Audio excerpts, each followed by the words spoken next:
Hello there, Internet. Happy Friday. Thank you so much for joining me in this fantastic leg workout. I'm starting here with my bicep squats, which is an LOL inside joke for anybody that watched my last video. Fantastic Hatfield squats. Start out with 165 pounds times 11. 175 pounds times 9, and then 185 pounds times 7. So it's definitely starting to get hard, y'all. I'm gonna see. I don't know if I want to keep progressing as quickly as I am, because then I feel like it'll come to a screeching halt before I want it to. So just gonna keep slowly chugging along, but maybe adjust numbers slightly so that things keep steadily increasing instead of it being this rapid thing that it has been. But sometimes it happens with a new exercise when you're just sort of like, I don't know how this is gonna go, I don't know how this is gonna feel, and so you really kind of lowball your numbers, and then you're able to add a bunch, and then all of a sudden you're like, all right, now I'm progressing. Then I did my Hatfield Bulgarian split squats, if that's what you want to call them. So I did 100 pounds times 2 sets of 8. That was very hard, but once again, as I mentioned before, it was only hard on my right leg. Feels fantastic on the left, hard on the right. So that sucks. I hate that it's like that. It's such a challenge to do it on the other leg. But you know what? I've been thinking back to workouts of, Jen Christmas past, and like, I think single leg exercises have legit always been hard on my right leg. No matter what I've done, I just remember even picturing myself at the gym I used to go to years ago doing like Smith machine single leg movements, and it's always been like that. So I don't know what it is. And I think too there's also some issues like with my hamstring on that side, because it's the same thing even when I'm doing certain yoga poses. I have to use a pillow for support when I'm doing certain yoga poses that are stretching each side individually, and when I'm stretching the right side, I put a pillow for support so that it's less range of motion, because I can't even do the full extension of yoga poses on that side. So there's definitely some things, and it does seem to be hamstring-ish related. It like hurts to stretch my hamstring on that side, and I don't think my hamstring fires very well there either. So I don't know. I mean, there's a number of things that I think that it could be. Before I thought like hip flexor tightness on the opposite side, creating a twisting, which still could be a factor. But it's just the way it is. It's like, it's not the end of the world. I'm still able to do it. It just kind of sucks that one side feels glorious and the other side feels like shit. I don't experience that quite as significantly on upper body movements. It seems to just be like I can tell a little bit for some things, but it's nowhere near this extreme. But anyway, then did super fun leg press. God, I love the leg press, you guys. I'm sure it's like I'm kind of late to the party on this. I know a lot of you have probably been doing leg press for a decade and already know what I'm talking about. But because I've never incorporated it, being that I was too short for the ones at the gym, and now just literally after 20 plus years of lifting, have now just entered the leg press into my thing, into my routines in my life.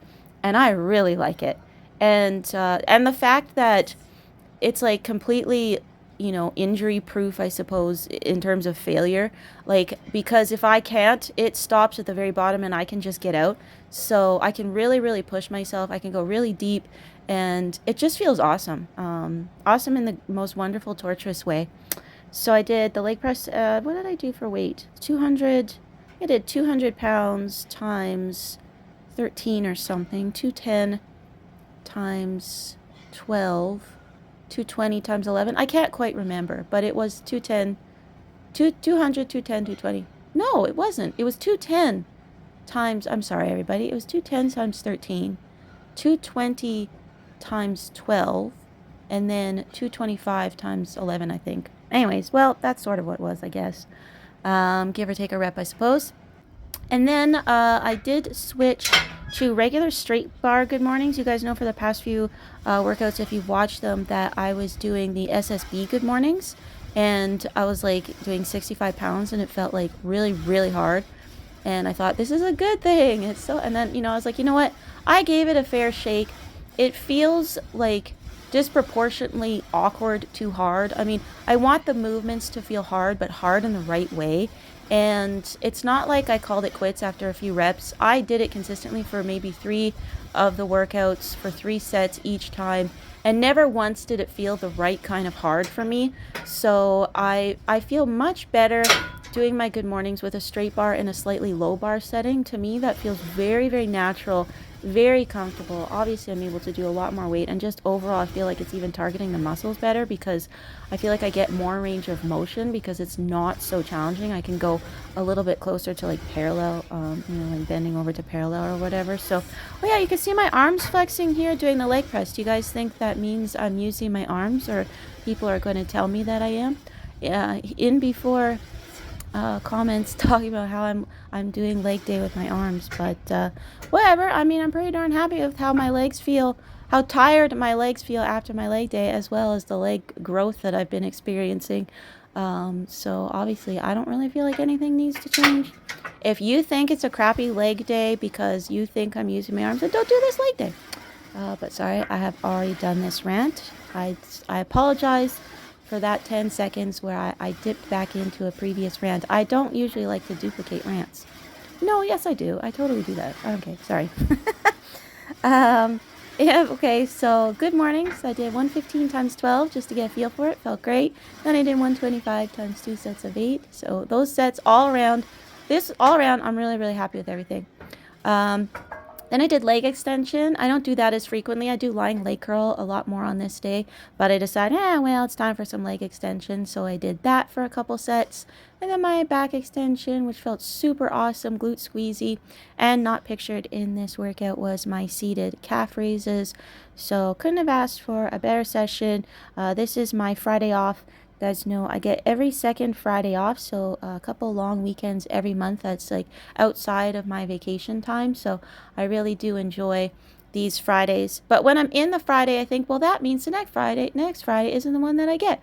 So it's kind of like this weird thing where I enjoy the Fridays where I'm working because then I'm looking forward to the Fridays I have off. Anyways, you get the point. I do that for too many things. But anyway, so that's why I was able to really soak up this workout. I wasn't rushed or anything. I had a lot of energy, had a pretty good sleep, and obviously I didn't have to do it today at 5 in the morning. I could take my time, and very, very pleased with how today went. Oh, I will say too, in other getting new things news, I ordered, this is not nowhere near as exciting as like my hack squat leg press or whatever, so don't curb your enthusiasm there.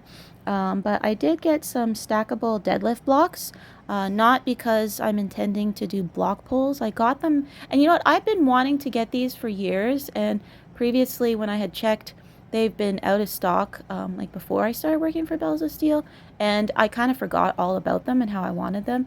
And then I think I was helping a customer with them, and I was like, oh shit, I've wanted these. I've wanted these for a long time. And so I ordered 4 of them. But the reason I got them, for a couple reasons, I guess. One, I want to see how it feels if I put them on my belt squat, because my belt squat, the floor, like I said, the floor stops me before I get kind of as deep as I want. And it's not too big of an issue. I'm still quite happy with how belt squats feel, but I do want to see how it feels.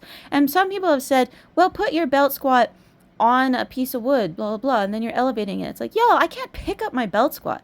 I don't know. I think sometimes people think when they're guys, they think I just do guy things. I don't have a truck, I don't have wood, and I cannot physically lift my belt squat. It's hard enough just to slide my belt squat the few inches that I have when I move it around my gym. So that solution, as you know, thankful as I am for the random advice, was not something I was able to execute. So I've got these blocks now. Well, I haven't gotten them now, but they're set to arrive shortly. So I'm going to see how it feels with having the 1 and then having the 2, just to see if maybe the 2 is a bit too deep for that, because I don't really need that much more. As I said, it's not even that big of a deal. Sometimes I think maybe it's even good to get different depths for things, because other things I do go quite deep and do the fullest range of motion. So it's not the end of the world. It's neither here nor there. Just out of curiosity, I do want to see if it does feel slightly better to not have to worry about that, because I do feel like I'm more thinking as, oh, you know, am I controlling this because I don't want to smack into the floor, versus just naturally doing the movement to exactly where I want to stop it. So if anything, I think that will be the benefit of it. And as well too, I also want to see how front foot elevated split squats will be, with the SSB sitting in the forward position so it doesn't fall off. So I can hold on doing front foot elevated split squats. I think that'll be great. Then I can have 3 of those kind of in rotation. So the reverse lunges, and hell, I might even do reverse lunges with the front foot elevated. That's potentially something too. I mean, I think these things are great, especially if you have the mobility for it and you feel like you're being stopped for range of motion that you feel like you could do. I have pretty short legs and long femurs, and sometimes I think I don't get the best stretch in everything I'm doing, or that there's just potential there to alter the movement in a way to make it even deeper, and I don't know, feel like it just gets a little bit more bang for my buck. I mean, as I've said, I do think everything I'm doing is fantastic as it is. If I didn't change anything, I still think that there would be a lot of gains to be made or to be had, gains to be got. But this is fun, and adding these little things, it's like these minor quality of life changes, like when there's these Stardew Valley updates, and it's just like the smallest thing ever, like the townspeople now have, scarves in winter or whatever. It's like, I really love these tiny, tiny little quality of life improvements, which at this point where my gym is at, I think that's mostly all that I could go from here until like my cable tower craps out or whatever and I decide to get a better one. But that's really all that I need at this point. So thanks for listening to me, everybody. Have a great weekend. Bye.